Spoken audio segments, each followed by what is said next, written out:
इस देश में महिला सुरक्षा और महिला सशक्तिकरण की बातें तो बहुत बड़ी बड़ी की जाती हैं, लेकिन आज जो एक ताज़ा मामला निकलकर सामने आया है उसने महिला सुरक्षा की कलई खोल कर रख दी है। दरअसल महिला की सुरक्षा और देश का जो स्तर है वो क्या हो चुका है, ये इस वीडियो में बताने के लिए काफ़ी है। हुआ यूं कि दरअसल बिहार की राजधानी पटना और पटना का एक जंक्शन लगता है। इसी जंक्शन के रेलवे स्टेशन के पास दो लड़कों ने एक लड़की का गैंगरेप किया और 48 घंटों तक उसे कार में ही अगवा रखा और बारी बारी से दरिंदे उस लड़की का कार में ही रेप करते रहे।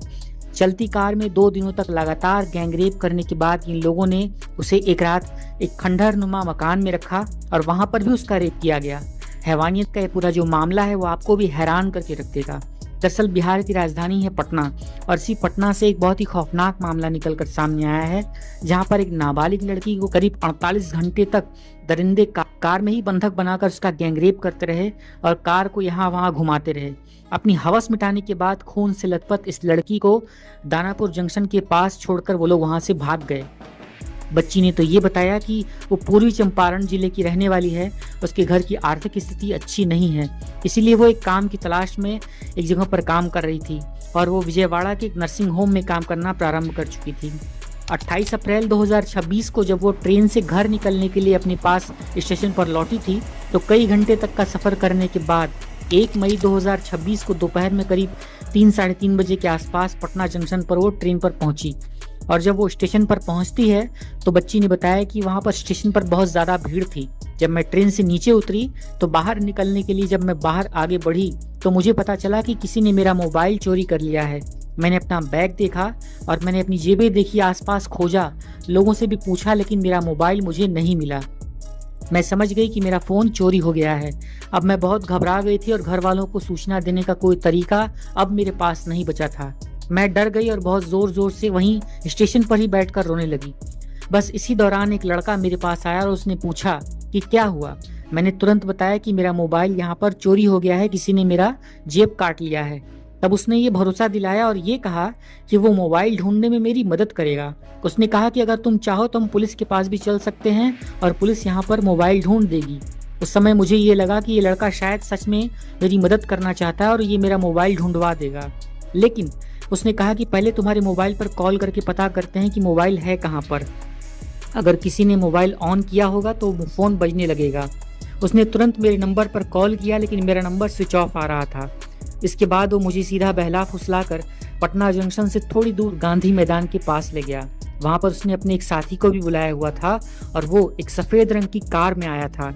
गांधी मैदान पहुँचने के बाद उन दोनों ने मुझे ज़बरदस्ती कार में ही खींच कर बैठा लिया और पटना जंक्शन के शौचालय के पास लेकर आए।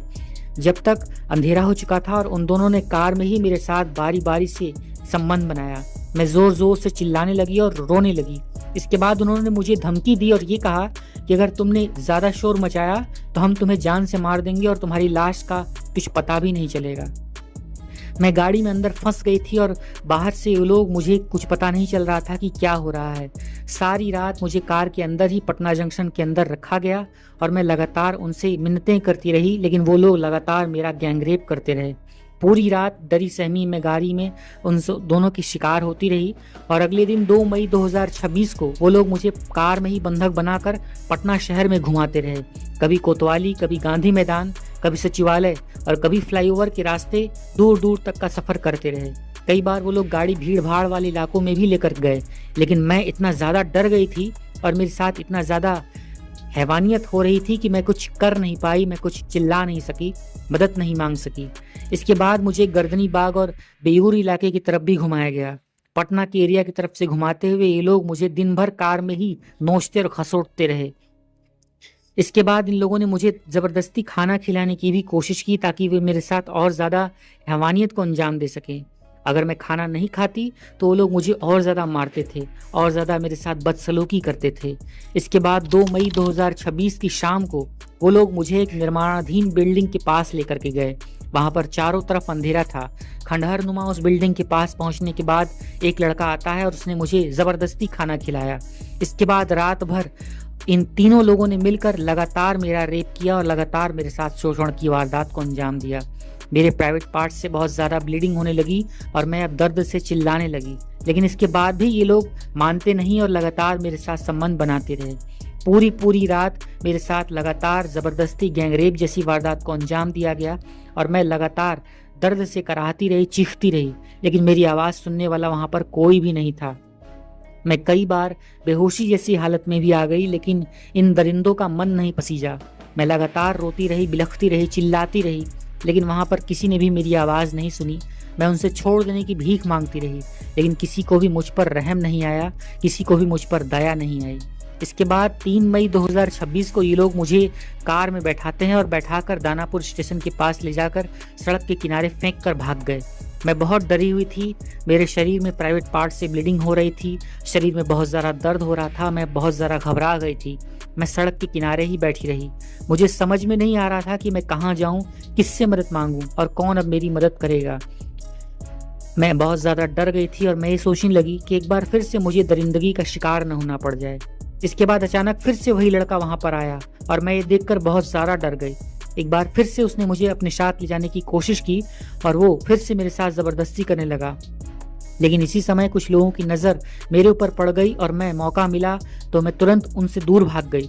और आसपास के लोगों ने जब मेरी हालत देखी और मुझसे पूछताछ की, तब मुझे इस सारी घटना को बताने का मौका मिला। इसके बाद कुछ लोगों की मदद से मैं रेलवे पुलिस दानापुर के पास पहुंची और वहां पर रेलवे के अधिकारियों के सामने मैंने इस पूरी घटना का सिलसिलेवार तरीके से ब्यौरा बताया और उन आरोपियों की पहचान करने का प्रयास किया। मैंने उन आरोपियों के हुलिये के बारे में पुलिस को बताया। इसके बाद पुलिस ने तत्काल कार्यवाही करते हुए बच्ची को प्राथमिक इलाज के लिए हॉस्पिटल में एडमिट किया, जहां पर उसका प्राथमिक इलाज चल रहा था। और पटना के हॉस्पिटल में इलाज के बाद पुलिस जब उस लड़की के पास पहुंचती है तो वो खून से लथपथ और बहुत ही असहाय अवस्था में थी। उसके प्राइवेट पार्ट से बहुत ज़्यादा ब्लीडिंग हो रही थी, इसीलिए उसे पटना के PMCH हॉस्पिटल भेजा गया, जहां पर उसके इमरजेंसी वार्ड में डॉक्टरों ने उसका इलाज शुरू कर दिया और फिलहाल उस लड़की की हालत खतरे से बाहर है। लेकिन अब भी वो बहुत ज़्यादा डरी हुई और बहुत ज़्यादा घबराई हुई है। फिलहाल पुलिस ने भी तत्काल कार्यवाही करते हुए और उस पीड़िता की निशानदेही के आधार पर 2 आरोपियों को गिरफ्तार कर लिया और तीसरे की तलाश अब भी जारी है। रेलवे पुलिस के अनुसार विकास उर्फ विजय इस पूरे मामले का मेन कल्प्रिट है, जिसने इस पीड़िता के साथ सबसे ज्यादा घिनौनी वारदात को अंजाम दिया। इसकी उम्र करीब 21 साल के आसपास है और ये पटना के बेउर इलाके के पकड़ी इलाके का रहने वाला एक आरोपी है। वहीं दूसरे आरोपी का नाम है पवन राय, जिसकी उम्र करीब 22-23 साल के आसपास है। वो पटना के गर्दनीबाग इलाके के पूर्वी टोला का सरिस्ताबाद बिटोरा का रहने वाला है। और वहीं तीसरा आरोपी जो कि अरविंद है, ये भोखरण के रूप में हुई है, ये भी इसी पास के इलाका के रहने वाला व्यक्ति है। इन तीनों आरोपियों ने लगातार इस पीड़िता के साथ ज्यादती को अंजाम दिया। वहीं FSL की टीम और जांच की टीम का ये कहना है कि वारदात में इन तीनों की सक्रिय भूमिका थी। CCTV फुटेजेस, मोबाइल की लोकेशन और कार की मूवमेंट के आधार पर इन सब की तलाश की जा रही है और फिलहाल आगे ये भी पता करने का प्रयास किया जा रहा है कि आगे इसमें कौन लोग और शामिल हो सकते हैं। पीड़िता को उठाने के प्रयास में और किस किस का हाथ है, इस मामले में भी रेलवे पुलिस दानापुर ने तत्काल मामला दर्ज करके स्पेशल टीम बनाई और STF की टीम रेलवे पुलिस के निर्देश में तकनीकी और वैज्ञानिक सूत्रों के आधार पर जांच पड़ताल शुरू करते हुए इस मामले में आगे कार्रवाई कर रही है।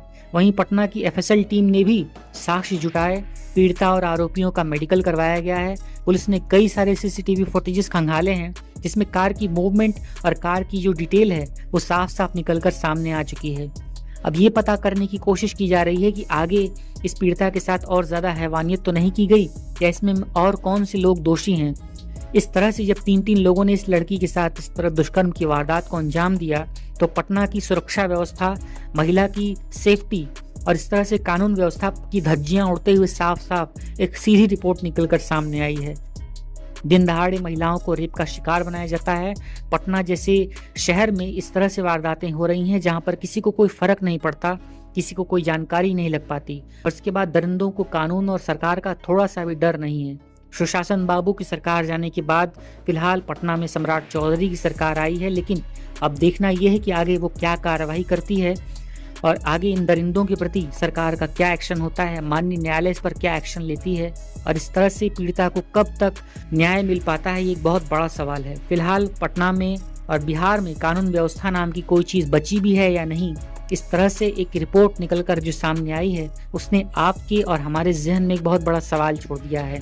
तो कमेंट करके आप इस मुद्दे पर अपनी राय और अपने विचार जरूर बताएं कि क्या वाकई में बिहार में सुशासन बाबू की सरकार जाने के बाद कानून व्यवस्था लचर हो गई है, या फिर इस तरह से बहन बेटियों के साथ लगातार आए दिन जो वारदातें हो रही हैं उस पर निर्भया या फिर इस तरीके से जो भी कानून बनते हैं उनका कोई महत्व और कोई मतलब नहीं रह गया है। अपनी राय जरूर बताइएगा। वीडियो अगर अच्छी लगी हो तो इसे एक लाइक करते हुए चैनल सच्ची घटना को सब्सक्राइब करें और बेल आइकन को ऑल पर सेट करके सभी तक इस वीडियो को शेयर करें। तो एक नई वीडियो लेकर एक नई सच्ची घटना के साथ आपसे बहुत जल्द मुलाकात होती है।